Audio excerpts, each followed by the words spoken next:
Hello everyone, मैं doctor Monika Garg राजकीय कला महाविद्यालय कोटा में इतिहास विषय पद पर हूँ। आज हम बीए पार्ट 3 के पेपर द्वितीय के गुट निरपेक्ष आंदोलन पर चर्चा करेंगे। हमारी पुस्तक का नाम है समसामयिक भारत। गुट निरपेक्षता, इसको नाम के नाम से भी जाना जाता है, एक अंतर्राष्ट्रीय संस्था जिन्होंने निश्चित किया था कि वे विश्व की किसी भी पावर ब्लॉक के संग या विरोध में नहीं रहेंगे। तो द्वितीय विश्व युद्ध के बाद अंतर्राष्ट्रीय राजनीति के स्वरूप में परिवर्तन लाने वाले तत्वों में गुट निरपेक्षता का विशेष महत्व है। इसका उद्देश्य नवोदित राष्ट्रों की स्वाधीनता की रक्षा करना एवं युद्ध की संभावनाओं को रोकना था।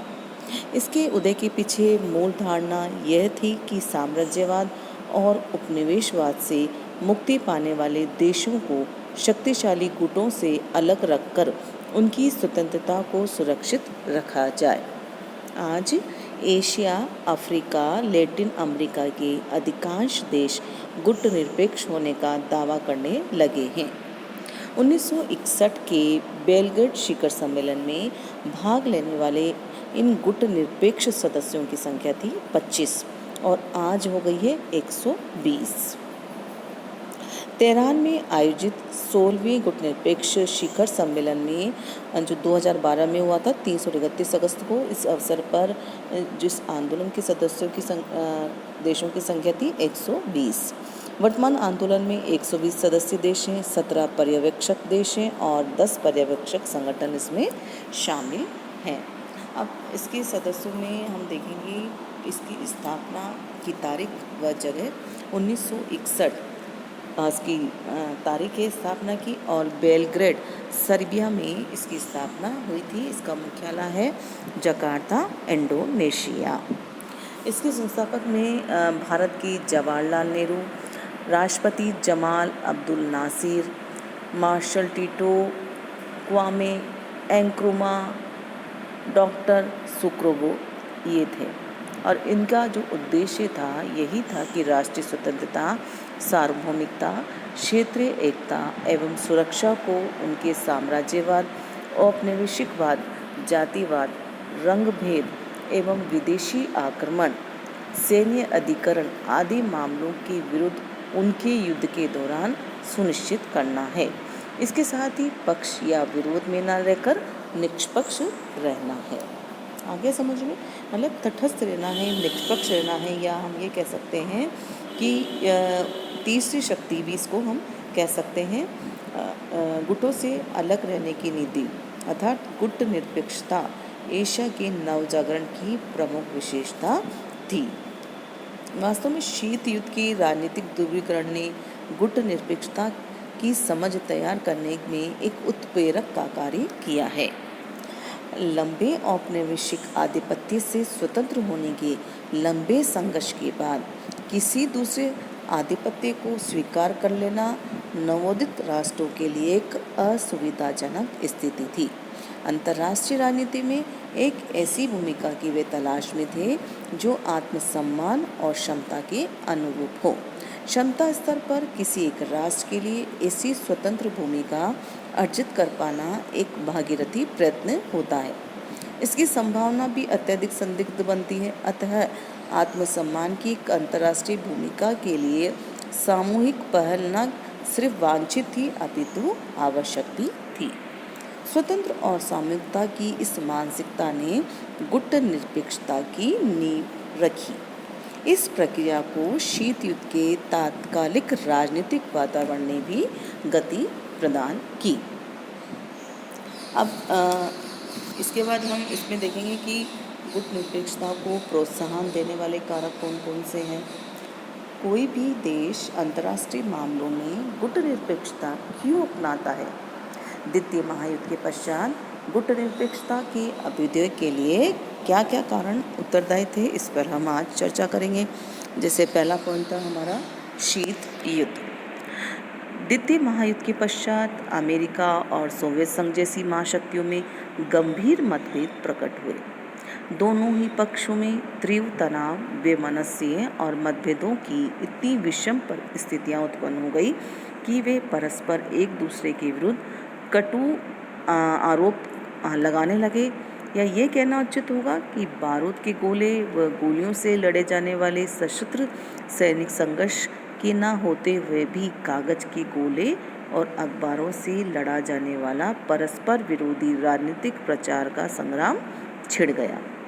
अंतर्राष्ट्रीय राजनीति में इसी संग्राम को शीत युद्ध की संज्ञा दी जाती है। शीत युद्ध में क्या है, कोई लड़ाई गोले या गोलियों से नहीं लड़ रहे थे, बारूद के गोलों से, अभी तो आपस में शब्दों के बाण या कागज़ों पर या अखबार में या उसका राजनीतिक प्रचार करके ये युद्ध लड़ा गया। इसे शीत युद्ध की संज्ञा दी गई। तो शीत युद्ध के इस वातावरण में नवस्वतंत्र राष्ट्रों ने किसी भी पक्ष का समर्थन न करके पृथक रहने का निर्णय लिया। शीत युद्ध से पृथक रहने की नीति ही आगे चलकर गुट निरपेक्षता के नाम से जाने जाने लगी। आगे समझ में किस नाम से जाने जाने लगी, गुट निरपेक्षता, जो अलग रहना चाहते थे, मतलब किसी का भी समर्थन नहीं करना, गुट निरपेक्षता के नाम से जाने जाने लगी। दूसरा हमारा पॉइंट है मनोवैज्ञानिक विवशता। नवोदित राष्ट्रों के गुट निरपेक्षता की नीति अपनाने का दूसरा प्रमुख कारण एक भावात्मक और मनोवैज्ञानिक विवशता थी। वह यह कि वे केवल औपचारिक अर्थ में स्वतंत्र न हो, बल्कि शक्तियों के प्रभुत्व या प्रभाव के अवशेषों से एकदम मुक्त प्रतीत भी हो। उन्होंने महसूस किया कि वे गुट निरपेक्षता में अपनी आस्था की घोषणा करके और जब भी किसी विशिष्ट प्रश्न या स्थिति के संदर्भ में अपना दृष्टिकोण प्रस्तुत करना पड़े या कार्यवाही करनी पड़े, वहीं वे नीति और कार्यवाही की स्वतंत्रता को व्यावहारिक रूप से और दृढ़तापूर्वक स्थापित करके ही अपनी स्वतंत्रता सबसे अच्छी तरह प्रमाणित कर सकते हैं। उन्हें लगा कि इस दृष्टिकोण और भूमिका के कारण उन्हें वैयक्तिक और सामूहिक स्तर पर ऐसी स्थिति और प्रतिष्ठा प्राप्त हो गई है जो बड़ी शक्तियों के प्रभुत्व से व्याप्त राष्ट्र समाज में छोटे देशों को दूसरे विश्व युद्ध से पहले कभी प्राप्त नहीं हुई। हमारा तीसरा पॉइंट है सैनिक गुटों से पृथक रहना।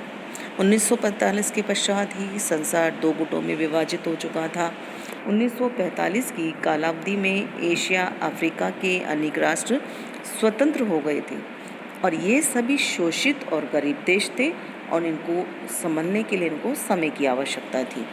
किसी भी गुट की राजनीति में मिल जाने पर ये ऐसे चक्रव्यूह में फंस जाते कि इन्हें समस्याएं सुलझाने का पूर्ण अवसर ही नहीं मिल पाता और ये सदैव के लिए दबकर रह जाते। ठीक है, नेक्स्ट हमारा पॉइंट है अपने पृथक और विशिष्ट वैचारिक स्वरूप को अक्षुण्ण बनाए रखने की अभिलाषा। लाइन समझ में आई आपके? पृथक और विशिष्ट वैचारिक स्वरूप को बनाए रखने की, अक्षुण्ण बनाए रखने की अभिलाषा। तो नवोदित जो राष्ट्र हुए थे उनको लगता था कि गुट निरपेक्षता उनके लिए विशेषतः दोनों गुटों के वैचारिक संघर्ष के संदर्भ में अपने पृथक और विशिष्ट वैचारिक स्वरूप को अक्षुण्ण बनाए रखने का एक साधन थी। वे अपनी राजनीतिक, आर्थिक, सामाजिक, सांस्कृतिक संस्थाओं के पृथक स्वरूप को बनाए रखना चाहते थे और यह नहीं चाहते थे कि वे राष्ट्रों के किसी बड़े समूह में जहाँ किसी न किसी सर्वोच्च शक्ति का बोलबाला हो, उनको कोई पहचानता ही ना हो। उन्होंने अनुभव किया कि वे दूसरे राष्ट्रों की छाया मात्र नहीं बन सकते, वे राष्ट्र जितने भी उन्नत क्यों ना हों। ठीक है, तो नवोदित राष्ट्रों को विश्वास था कि राष्ट्रों के बड़ों समूह में अपनी राष्ट्रीय स्वरूप को लुप्त होने देना अब भी न तो उनके लिए वांछनीय था और न व्यवहारिक। हालांकि वे ये मानते थे कि सभी राष्ट्र एक दूसरे पर निर्भर है और विश्व की वर्तमान व्यवस्था में सुधार होना आवश्यक है। उन्होंने पश्चिमी देशों के शासन में एक लंबे अरसे से बहुत कुछ सहा था, इसीलिए वे अपने समाज को पश्चिम की नमूने पर पुनर्गठित करने और सुधारने के विरुद्ध थे। वैसे बहुत से राजनीतिक मूल्यों और विश्वासों के संदर्भ में वे पश्चिम के साथ भी थे। वे साम्यवादी व्यवस्था के अनुसरण करने पर भी नहीं सोच रहे थे, तो मार्क्सवादी सिद्धांतों में भी काफ़ी आकर्षण था पर भी फिर भी वह अनुभव करते थे कि साम्यवादी विचारधारा और व्यवहार पद्धति उनके अपने दृष्टिकोण और जीवन पद्धति से मेल नहीं खाती थी।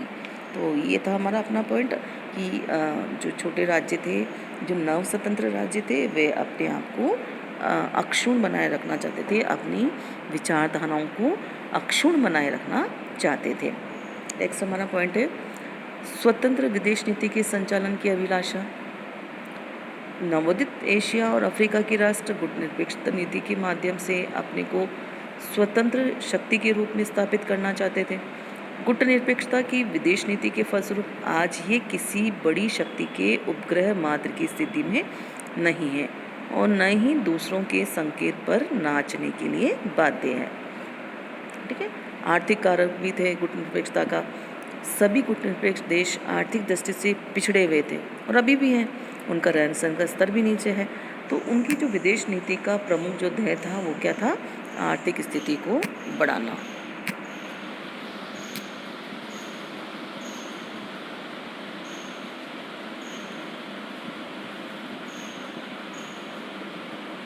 आर्थिक स्थिति को बढ़ावा देना, परंतु इसके लिए ना तो उनके पास पूंजी थी और ना ही तकनीकी कौशल।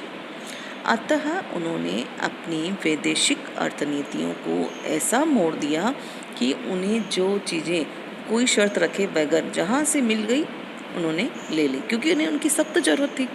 तो यहाँ भी उन्हें किसी भी गुट में सम्मिलित न होने का मार्ग सबसे अच्छा लगा। उन्हें साफ लगा कि वे अगर किसी एक गुट में शामिल हो गए तो एक से अधिक स्रोतों से सहायता मांगने की अपेक्षित स्वतंत्रता से वंचित होना उनको पड़ जाएगा। तो ये हमारा पॉइंट था आज का, गुटनिरपेक्षता को प्रोत्साहन देना। नेक्स्ट हम जो वीडियो में देखेंगे उसमें देखेंगे गुटनिरपेक्षता की उपलब्धियाँ और उसकी कमजोरियों के बारे में हम आपसे चर्चा करेंगे। और ये इसका लोगो है गुटनिरपेक्ष आंदोलन का। तो नेक्स्ट वीडियो में आपसे मेरी फिर मुलाकात होगी। इस वीडियो को पूरा करते हुए गुटनिरपेक्ष की कमजोरियों के बारे में हम चर्चा करेंगे और उसकी उपलब्धियों को। तब तक के लिए धन्यवाद।